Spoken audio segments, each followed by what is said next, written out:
prece, aumentar a fé. Ó Deus, encoraja-me.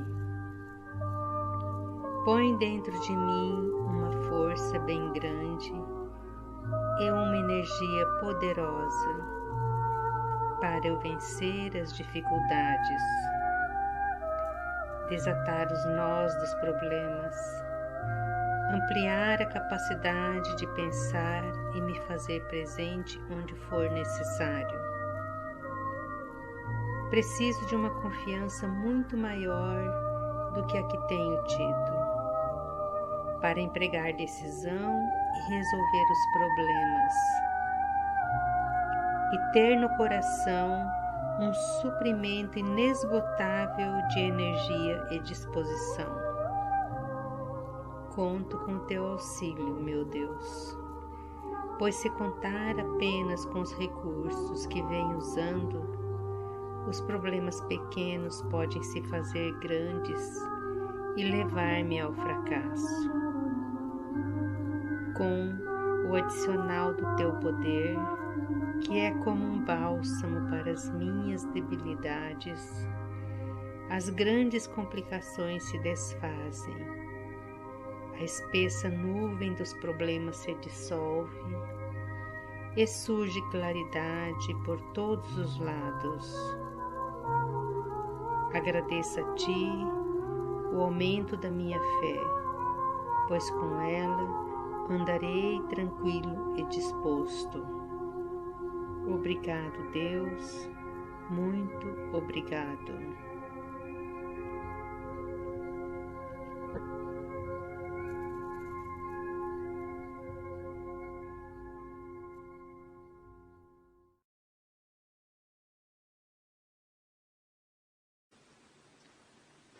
Boa noite a todos. É com grande alegria que nos encontramos reunidos de modo virtual, mas reunidos em nome de Deus, né? Após essa prece linda que ouvimos, onde nos faz interiorizar esse Deus, esse nosso Pai que é tão amoroso, tão bom, que tanto nos consola, que tanto cuida de cada um de nós, preenche o nosso coração e alimenta a nossa fé. E é justamente sobre a fé que nós vamos conversar nesse momento. Segundo o Evangelho segundo o Espiritismo, no capítulo 24, que é o que nós estamos estudando e dando sequência aos nossos estudos, o título do capítulo é Não pôr a candeia debaixo do alqueire, e coube a mim estar falando nos itens 13 a 19 sobre a coragem da fé. Primeiramente, vou ler duas passagens do Evangelho que tratam sobre esse assunto. Em Mateus, no capítulo 10, versículos 32 e 33, nós temos: Todo aquele, pois, que me confessar diante dos homens, também eu o confessarei diante de meu Pai, que está nos céus. E o que me negar diante dos homens, também eu o negarei diante de meu Pai, que está nos céus. E em Lucas, no capítulo 9, versículo 26, nós temos: Porque se alguém se envergonhar de mim e de minhas palavras, também o Filho do Homem se envergonhará dele, quando vier na sua majestade, e na de seu Pai e dos santos anjos. Vocês prestem atenção que Jesus usou algumas palavras fortes, né, nessas duas passagens do Evangelho. O que ele quis dizer com isso? O que ele quis dizer é que não basta conhecer as palavras dele, não basta conhecer os ensinamentos dele. O que Jesus quer de nós, de seus irmãos? Qual é o alerta que ele dá para nós? Que nós temos que vivenciar os ensinos dele. É essa que é a grande ação, o grande desafio para a humanidade. vivenciar os ensinamentos dele. Uma das qualidades mais nobres no espírito é a sua autenticidade. É ele ser autêntico e ser também coerente. Essa coerência e essa autenticidade, elas não devem ser agressivas. Elas têm que ser de uma forma serena, onde a gente vai levar pelo mundo aquilo que a gente acredita. Mas nós sabemos que aquilo que a gente acredita em áreas filosóficas, em áreas religiosas, nós sabemos que nem sempre é o que todos acreditam. E muitas vezes, diante da sociedade que nos cerca, diante dessa globalização que nos cerca, às vezes a gente sente vergonha. É vergonha de professar a nossa fé. De contar, de expor aquilo que nós acreditamos. Por medo, muitas vezes, principalmente em cidades pequenas, onde tudo está interligado, um depende do outro. Às vezes, principalmente nós espíritas, temos o problema de termos até medo de nos declararmos espíritas, pensando naquilo que os outros vão pensar. Muitas vezes, nós mesmos vemos num grupo de amigos as coisas acontecendo, as opiniões se fazendo, vamos supor, a pena de morte. Às vezes a gente está ali no meio, eu sou a favor, e nós como espíritas sabemos que a pena de morte não deve jamais ser implantada. E muitas vezes, se não concordamos, indo no embalo, muitas vezes nos calamos, para não puxar para nós uma atenção sobre aquilo que nós vamos ser obrigados a dizer. A nossa doutrina explica o seguinte, que a vida não acaba com a morte. Que aquele que sofreu a pena de morte só estará mais livre para cometer atrocidades, se antes não se arrepender. Então, são coisas que nós, muitas vezes, fazemos e não percebemos. As verdades, as nossas verdades, aquelas que fazem parte do nosso eu, elas são sagradas. Às vezes, hoje, uma opinião pode estar errada, mas cabe a gente reconhecer isso, mas não esconder ela com medo dos julgamentos, de sofrer piadas, sarcasmos, né? Ou sofrer ainda penas maiores por aquilo que professamos, por aquilo que acreditamos. Isso é ter coragem da fé. Porque ter fé, gente, não é a mesma coisa que acreditar. Ter fé em Deus é diferente do que acreditar em Deus. Ter fé em Deus é justamente a gente se entregar para Deus. Se entregar. Depositar nossa vida nas mãos dele. E nesses tempos que estamos vivendo, onde há tanta notícia, tanta ansiedade que está gerando, né, o Covid-19, esse isolamento, as notícias que nos chegam, já não sabemos o que é verdade, o que é mentira. O pessimismo de muitos, mostrando como se fosse gerar o final do mundo, como se fosse o final dos tempos. Isso aí acaba nos afetando. E aquele que não tem fé, se afeta.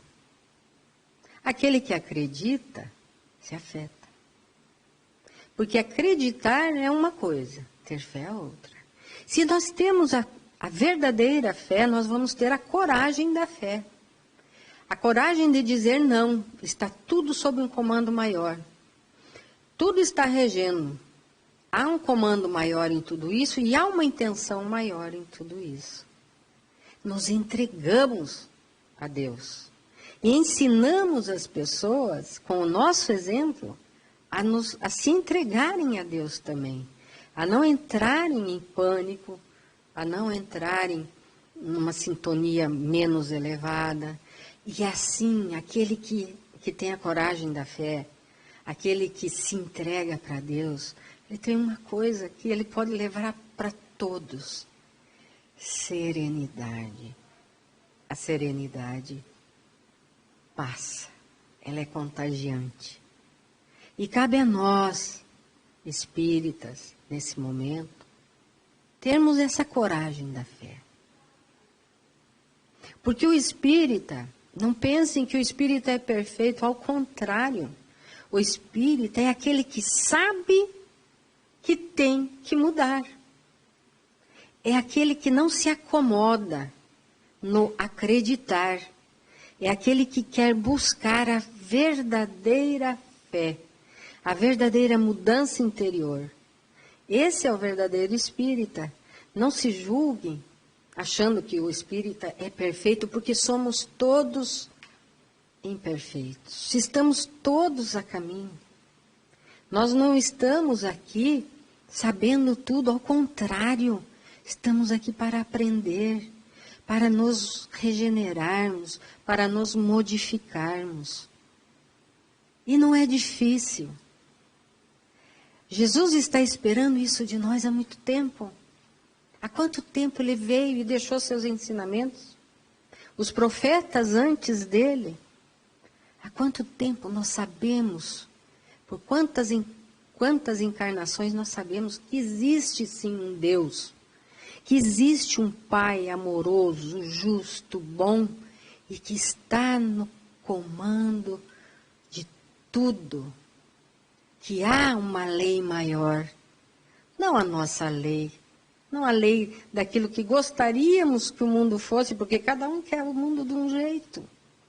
Não podemos querer transformar as leis divinas a nosso bel prazer.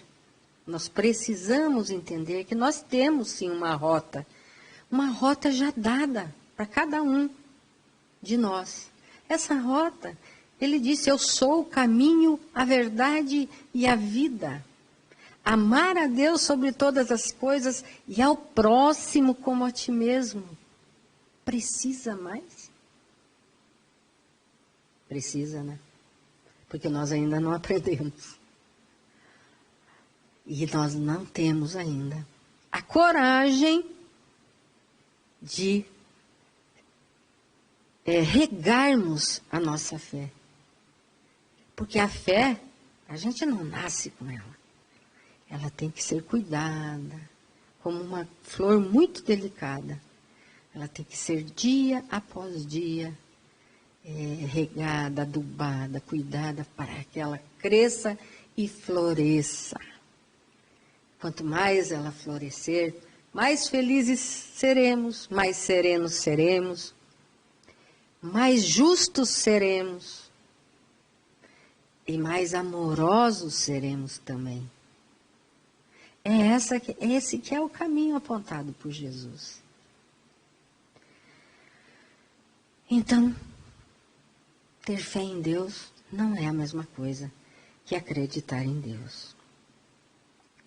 O espírita de hoje e de todos os tempos, ele tem o dever de sentir, de pensar e agir de acordo com esses princípios, demonstrando a sua coragem nas reações de confiança, nas dificuldades que a gente atravessa e nas vicissitudes que a vida nos traz, numa demonstração verdadeira de fé em Deus, em si mesmo, principalmente, nos homens, sabendo mesmo assim que somos todos perfectíveis. Sempre estamos a caminho da perfeição. Antes de encerrar essas palavras breves, eu quero fazer uma leitura para vocês do livro A Coragem da Fé, escrito por Carlos Bacelli e ditado pelo espírito de ninguém mais, ninguém menos do que Bezerra de Menezes. Ser espírita Filhos, ser espírita é a oportunidade de vivenciar o Evangelho em espírito e verdade. O seguidor da doutrina é alguém que caminha sobre o mundo mais consciente dos seus erros que de seus acertos. Por esse motivo, pela impossibilidade de conformar os interesses do homem velho com os anseios do homem novo, ele quase sempre deduz que professar a fé espírita não é tarefa fácil. Toda mudança de hábito, principalmente daquele que lhe deseja que lhe esteja mais arraigado, impõe à criatura encarnada sacrifícios inomináveis. O rompimento com o eu é um parto laborioso, em que não raro, sem experimentar inúmeras recaídas, o espírito não vem à luz. O importante é que não vos deixeis desalentar. Recordai que para o trabalho inicial do Evangelho, Jesus requisitou o concurso de 12 homens e não de 12 anjos. Talvez o problema maior para o companheiro de ideal que se permitem desanimar ante as fragilidades morais que evidenciam, seja o fato de suporem que seja o fato de suporem ser o que ainda não o são, e isso os faz desanimar. Sem dúvida, os que vivem ignorando as próprias necessidades, aparentemente vivem em maior serenidade de quantos delas se tomaram consciência. Não ouvideis, contudo, que a aspiração do melhor ela é intrínseca à sua natureza. O homem sempre há de querer ser mais e melhor. Na condição, pois, de esclarecidos seguidores da doutrina espírita, nunca espereis vos acomodar, desfrutando da paz ilusória dos que não se aprofundam no conhecimento da verdade que liberta. Onde estiverdes, estareis sempre inquietos pelo amanhã.